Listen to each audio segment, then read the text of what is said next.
السلام علیکم کلاس 7۔ یہ زمین مقدس ہے ماں کے پیار کی صورت۔ اس زمین مقدس کا مطلب ہوتا ہے پاک سرزمین ہے یہ ہماری۔ یہ زمین مقدس ہے ماں کے پیار کی صورت۔ ماں کا پیار کتنا اہم ہوتا ہے کہ وہ اپنے بچے کو پیار محبت کرتی ہے تبھی تو پالتی ہے۔ اس کے کپڑے دھونا، اس کو نہلانا، اس کو کھلانا، اس کو ہر چیز فراہم کرنا، اسے جو ہے وہ بیمار ہو گیا تو تیمارداری کرنا، راتوں کو جاگنا۔ تو جس طرح ماں بچے کو اتنا محبت دیتی ہے تو یہ زمین بھی ہمارے لیے کیا ہے، اتنی ہی مقدس ہے۔ جیسے ماں بہت مقدس ہے ہمارے لیے اور ہم ماں کو اس کا صحیح مقام جو ہے وہ اللہ تعالیٰ ہمیں توفیق دے کے دے، اسی طریقے سے یہ زمین بھی بہت زیادہ کیا ہے، مقدس ہے، اور اس کو صحیح مقام پر رکھے۔ بہت سے لوگ اپنے ہی ملک کو برا بھلا بول رہے ہوتے ہیں، اس کا مطلب ہے وہ خود خراب ہوتے ہیں۔ اپنے ملک میں جتنی بھی پریشانیاں جو کچھ بھی ہے، لوگ خراب ہیں لیکن ملک خراب نہیں ہوتا۔ ہمارا ملک خراب نہیں ہے، لوگوں میں جو ہے وہ صحیح، لوگوں کو صحیح کرنے کی ضرورت ہے۔ اور سب سے بڑی بات کہ لوگوں کو صحیح کرنے کی ضرورت کس بات میں ہے؟ علم پھیلانے کی ضرورت ہے۔ جتنا علم پھیلے گا، صحیح و غلط کا فرق پھیلے گا، لوگوں کے اندر اچھائی آئے گی، اچھی بری کی تمیز جائے، تو پھر لوگ کیا ہو جاتے ہیں، اچھے ہو جاتے ہیں، پھر سب کچھ اچھا ہو جاتا ہے۔ تو علم حاصل کرنا ہم سب کے لیے بہت زیادہ کیا ہے، ضروری ہے۔ اور یہ زمین مقدس ہے ماں کے پیار کی صورت۔ یہی تو کھلا رہی ہے، یہی تو پلا رہی ہے۔ فصلیں کہاں لگتی ہیں؟ اس زمین پہ لگتی ہیں جو ہمارے لیے غذا کا کام کر رہی ہیں، اور ہمیں روزانہ جو ہے وہ غذا فراہم ہو رہی ہے، ہمیں روزانہ پانی مل رہا ہے۔ اب جتنی بھی پرابلمس آتی ہیں، بہرحال یہ زمین بہت کچھ ہمیں دے رہی ہے۔ یہ زمین مقدس ہے ماں کے پیار کی صورت۔ جیسے ماں بہت کچھ دیتی ہے بچوں کو، اسی طریقے سے یہ زمین بھی ہمیں بہت کچھ چیزیں جو ہے وہ دے رہی ہے۔ اس چمن میں تم سب ہو برگ و بار کی صورت۔ برگ و بار کا مطلب ہوتا ہے پتے اور پھل۔ اب اس چمن میں تم سب ہو، یہ تو زمین ہے، لیکن یہ جو بچے ہیں اور اس کے جو لوگ ہیں وہ پتے اور پھل ہیں۔ یعنی اگر یہ برگ و بار، یہ پتے اور پھل بہترین واقعی پھل کا کام دیں، یعنی جیسے ایک درخت کوئی شخص لگاتا ہے اور اس میں سے وہ کوئی بیج ڈالا ہے اس نے اور درخت بنایا، پھر اس کے بعد پتے نکلیں، پھر اس کے بعد پھل نکلیں، تو اصل نیو جنریشن جب پروان چڑھے اور اتنی اچھی پروان چڑھے تو وہ اس کے کیا ہوں گے؟ پھل ہوں گے، برگ و بار ہوں گے۔ تو اس چمن میں تم سب کیا ہو؟ برگ و بار کی صورت ہو۔ اگر واقعی جو نئی نسل ہے وہ بالکل بہترین انداز میں جو ہے وہ ان کی تربیت کی جائے، ان کو علم اور تعلیم اور تربیت سے آراستہ کیا جائے، اچھی تربیت سے سنوارا جائے، تو وہ کیا ہوں گے؟ اس چمن کے برگ و بار ہوں گے۔ دیکھنا گوانا مت دولت یقین لوگوں۔ اب یہ ہے کہ اس میں دولت یقین، اس بات کا یقین رکھو کہ تم محنت کرو گے تو اللہ تعالیٰ کیا ہے، تمہیں بہترین صلہ دے گا۔ تو یہ جو دولت ہے، دیکھنا گوانا مت دولت یقین لوگو، ہمیں اس بات پر یقین ہونا چاہیے کہ جب ہم اپنے ملک کے لیے کام کریں گے تو یہ ملک کیا کرے گا؟ ترقی کرے گا۔ یہ وطن امانت ہے اور تم امین لوگو۔ یہ وطن کیا ہے؟ تمہارے پاس امانت ہے، اللہ کی امانت ہے۔ یہ زمین کس کی ہے؟ اللہ کی زمین ہے، اور کس نے دی ہے؟ اللہ نے دی ہے، یہ واپس بھی لے سکتا ہے۔ تو کیا ہے کہ یہ وطن امانت ہے۔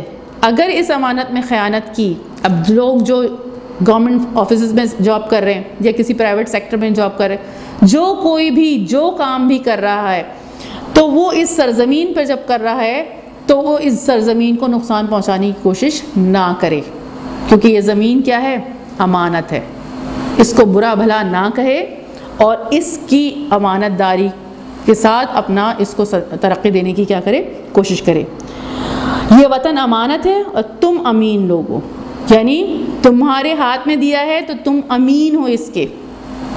تو اب امین کو، لوگوں کو چاہیے کہ امین، اچھے امین بنے اور اس امانت کی میں خیانت نہ کریں، اس کو تباہ و برباد کرنے کی کوشش نہ کریں، ورنہ اس امانت کا بھرپور جواب پھر وہاں پر دینا پڑے گا، اور پھر اس کے بعد اللہ تعالیٰ زبردست قسم کی کیا دیں گے؟ سزا دیں گے۔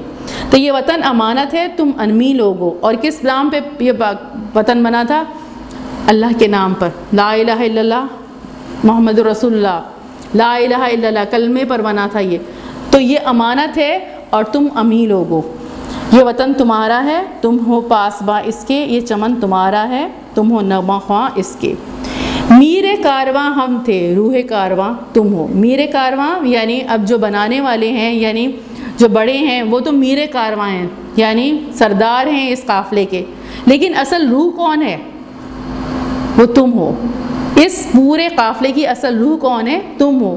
اگر تم اچھی طریقے سے چلو گے، کیونکہ وہ کہہ رہے ہیں ہم نے تو بنا دیا اس ملک کو، اب اس کو آگے ترقی دینا، پروان چڑھانا، سب کچھ کرنا کس کا کام ہے؟ تمہارا۔ اس کی حفاظت کرنا کس کا کام ہے؟ تمہارا کام ہے۔ میر کارواں ہم تھے، روح کارواں تم ہو۔ ہم تو صرف عنواں تھے، اصل داستہ تم ہو۔ ہم عنوان کا مطلب ہوتا ہے، اب جیسے یہ چیپٹر ہے، اس کا عنوان کیا ہے؟ وطن کے پاسباں۔ اسی طرح پیچھے جو چیپٹر ہم نے پڑھا نظم و ضبط، تو ہم تو صرف عنوان تھے، اصل داستاں پوری کہانی کون ہو؟ تم ہو۔ تم نے اصل کیا سارا جو ہے وہ اس کو آگے بڑھانا ہے۔ نفرتوں کے دروازے خود پر بند ہی رکھنا، اس وطن کے پرچم کو سربلند ہی رکھنا۔ یہ وطن کا پرچم جو ہے سربلند ہو سکتا ہے جب لوگوں کے اندر نفرتیں نہ ہوں۔ اب یہ پنجابی، پٹھان، سندھی، بلوچی، یہ تعصب اور آپس میں ایک دوسرے کو بری نگاہ سے دیکھنا، نفرت کرنا، یہ اگر ہم نے کیا، سب مسلمان ہیں، سب آپس میں کیا ہیں؟ بھائی بھائی ہیں، سب سے آپس میں کیا ہے؟ محبت سے پیش آنا چاہیے۔ تو وہ یہ کہہ رہے ہیں نفرتوں کے دروازے خود پر بند ہی رکھنا، نفرت اپنے اندر پیدا نہ ہونے دینا، اور اس کا دروازہ جو ہے وہ ہمیشہ کیا رکھنا؟ بند رکھنا، نفرت کو اپنے دل میں آنے نہ دینا۔ نفرتوں کے دروازے خود پہ بند ہی رکھنا، اس وطن کے پرچم کو سربلند ہی رکھنا۔ اگر ہم نے نفرتوں کے دروازے کھول دیے تو یہ پرچم گر جائے گا، اللہ نہ کرے۔ تو نفرتوں کے دروازے، نفرتوں کو اپنے دل میں جگہ نہ دیں، اور اس وطن کے لیے ایثار و محبت سے، یعنی قربانیاں دے کر محبت سے اس کے پرچم کو کیا رکھیں؟ محنت سے اس کے پرچم کو بلند رکھیں۔ یہ تمہارا وطن، یہ وطن تمہارا ہے اور تم ہو پاسباں اس کے، یہ چمن تمہارا ہے، تم ہو نغمہ خواں اس کے۔ اب اس کی مشق ہے، سوال نمبر 1 ہے، درج ذیل دیے گئے سوالات کے جوابات دیجیے۔ بہت آسان ہے اور آپ آرام سے دے سکتے ہیں۔ الف کیا ہے؟ زمین کس کے پیار کی صورت مقدس ہے؟ آرام سے دے سکتے ہیں، ماں کے پیار کی۔ وطن کی مٹی میں کس کا خون شامل ہے؟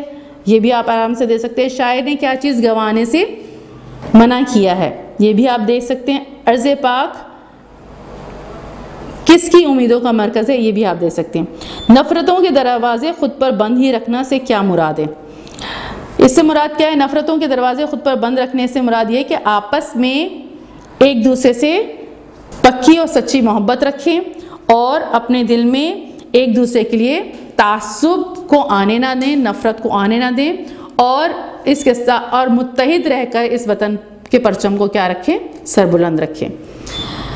اب اس کے بعد کیا ہے؟ الفاظ کے معنی لکھیے۔ پاسباں، برگبار، یہ تو میں نے آپ کو بتا دیا، یہ بھی آرام سے آپ کر سکتے ہیں۔ درج ذیل الفاظ کے واحد یا جمع لکھیے۔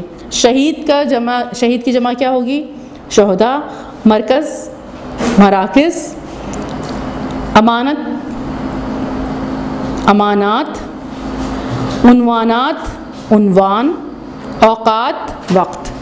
درج ذیل مصروں کو درست الفاظ سے مکمل کیجئے۔ یہ بھی آپ جو ہے وہ خود کیجئے گا، یہ کر سکتے ہیں، نظم آپ نے پڑھ لیے۔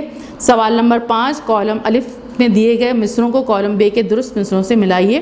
یہ بھی آپ جو ہے وہ آرام سے کر سکتے ہیں۔ السلام علیکم ورحمۃ اللہ وبرکاتہ۔